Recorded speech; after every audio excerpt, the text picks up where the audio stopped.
Howdy. Welcome back to Dion Talk. There are several books throughout investing in real estate that can really have an impact on us. Most people reference Robert Kiyosaki's Rich Dad, Poor Dad, the book that came out, I think, in 1987, and it had a big mental shift for most of us. There are other books like One Rental at a Time and 15 Conversations with Real Estate Millionaires that are more current and have actual actionable steps that you can take to be successful at investing. But what I want to talk about is a book that not too many people are familiar with. Most people will quote Rich Dad, Poor Dad. There are, I think, 6 or 7 great lessons in there. I've made videos about a couple, but I have 2 investors with me today. I've got Michael Zuber from One Rental at a Time and Matt, the Lumberjack Landlord, the 3 amigos. Seems like we're on the wrong channel, but we'll figure this out. So, Mike, can you take a minute and explain to the audience and to Matt, who has not read the book, Cashflow Quadrant by Robert Kiyosaki, what the quadrants are, and then I'll give you what my opinion is as an uneducated person that has used the quadrant to make work optional. Yeah. So first off, you have to give Robert Kiyosaki credit for these 2 books specifically. He's gone down rabbit holes of guruism on others, but Rich Dad, Poor Dad for many people is their first taste of an accounting book, right? How assets, liabilities, things of that nature. Cashflow Quadrant for most people is their first introduction to taxes, specifically how income is treated differently. It is a quadrant, i.e. there are 4 things. You are in one or multiple of these at any one time. So there is the employee, the person who is selling hours and is taxed the most.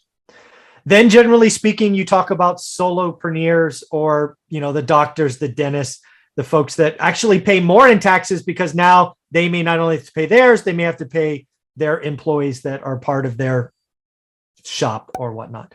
Then there's big business or business. Some people call these C Corps, S Corps, whatnot. Big, probably maybe publicly traded, whatnot. So they again have a different tax stream. And then there is the 4th quadrant, investor, right? Where the tax rules are very, very different. So those are how I remember the 4 quadrants. And again, to me, Cashflow Quadrant is a book about taxes and how taxes are treated differently based on those quadrants, based on different levels, who is taxed the most, who is taxed the least. It is an eye-opening book if you have not read it yet. It's one of the books I like to reference because you can make a simple visualization like this where most employees are taxed between 35 to 40%. When you add up all the different types of taxes, and with state taxes too, different for each state. Self-employed people pay the employee's tax and the employer's side of the taxes. So self-employed, those solopreneurs can pay up to 60% in taxes. The big shift is that is the left side of the quadrant. The right side of the quadrant, business and investor, is an employee is taxed and then gets their money and then spends their money. A business gets their money, spends their money, and is taxed on what is left. And with businesses, most are with that corporate tax is around 20%, but investors, like most of us that are watching this channel that are looking at real estate, have a 0 tax obligation, or we carry forward losses into next year. So what's really cool, Matt, is you've moved to the investor column without knowing how this worked. What do you think motivated you to look at investing over W-2 income?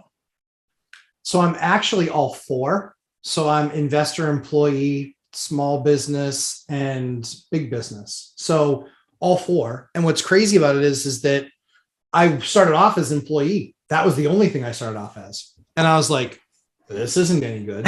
Who the heck is FICA? Why is he taking all my money? Exactly. FICA's going to get his ass kicked. If I find him. Yeah, exactly. So, yeah, I mean, it was looking at it. And so I think that what was really funny was my very first job was in sales. And I had my very first big full month. And I got like a $14,000 commission check. That was more money than I'd made in the previous year. That's how big of a life changer that 1 month was for me. And then I saw that Uncle Sam decided to keep a punch of it. I was like, whoa, what do you mean 14's 9? What do you mean 14 means no, this can't be right. This is horrible. And I was like, I literally had to go to HR. I was like, I think you did this wrong. There's no way that I only get to keep 9 out of it. Because I'm sitting there and I'm licking my chops. I'm working 14-hour days. Like, I won't lie. It was a huge grind. But I was like, you're going to pay me 10% money? I'm not leaving my seat. Yeah. Like, I literally said, it was 6 a.m. It was, FILO, first in, last out. Yeah. 6 a.m. I was in, 9 p.m. I was leaving. I was in there Saturdays, anything I could do to push it into that month. And I did it. And I got this big check. And then I was like doing the math, and I was like thinking on the ride home, I was like, how am I going to spend $14,000? But not today. My rent was $350. I was like, how am I going to spend 14? And I like that was on me. And then I got the check and I was like, congrats, you already spent 6. What is this? Who's spending as much of my money as I'm spending? Yeah. So what really sucks is I have about 60 employees, and I'll have conversations about overtime. And overtime, when it happens, to me, it's kind of a failure as a business that I didn't allocate my resources well. I'm working somebody over 40 hours. There are people who want it because they need the money, right? So they're super happy. I've had staff say, I really don't want to work overtime because it pushes me into another tax bracket. And I'm not going to sit down and teach an employee for 30 minutes how a graduated tax system works and how it's balanced out at the end of the year, no matter what each paycheck looks like. I mean, it's not a conversation that would work in my work environment. Mm-hmm. So because employees think that that's the only way to make money, we're just used to taxes, and we're used to the more you make, the more you're penalized. So people say things like, how can Bezos have $2 billion but not pay a lot of taxes on that money? Because most of his money is in his stocks. Well, he's not selling those stocks. It's not income. He didn't have any income, people. Right. It's because income tax. Right, exactly. So our goal, and the reason I wanted to bring this book up, is people should check out Cashflow Quadrant by Robert Kiyosaki to understand these 4 brackets and learn how to move from whatever quadrant you are in into the investor quadrant, because that has the best tax benefits. That was the big thing for me. So Matt talked earlier about he's in all 4. I was an employee busting my ass, and I wanted to skip the other 2. I do not want direct reports. Smarter than me. Yeah, dude, I want direct reports. That's why I don't have a property management company. That's why I'm not an agent with a brokerage. I want no other liability. I wanted to go right from there to this one down here. So that's what I spent my life trying to do for the last 15 or 16 years. So now that you are in all 4, which one do you think you benefit from the most, Matt? Investor. It's not even close. Right. Yeah, I was going to clarify say that in case anybody had any doubt. It's by far the most money. It's by far the least work. In fact, I got to go fire a bunch of people and quit. Like, well, don't do it over Zoom. Apparently, that's not a good. Yeah, don't. I promise you this: it's not 900 people. It's not. It's not, and I can't prove that they only work 2 hours a day either. But that's the crazy thing is it's like because I looked at all of these different pieces, and I think each one of the components stayed for a reason. The employee thing has stayed for a reason because I've been doing it for 20 years, and it's there's components to it. And the investor thing, obviously, that's the one that I spend the most time, the most energy, the most focus on, because that gives me my greatest return for capital every time. I will always spend the most time on the things that gives me the biggest return every single time without exception. One of the things that make a lot of sense to me is getting it into that investor quadrant, because I am not an entrepreneur. A lot of people think I don't want to work a 40-hour week because I don't want a boss. Well, if you're an entrepreneur, every customer is your boss, and 40 hours a week would be half time. Yes. You're generally working 80 to 90 hours a week. Well, as an investor, Matt said it perfectly. It's the least amount of work for the best money and the best return.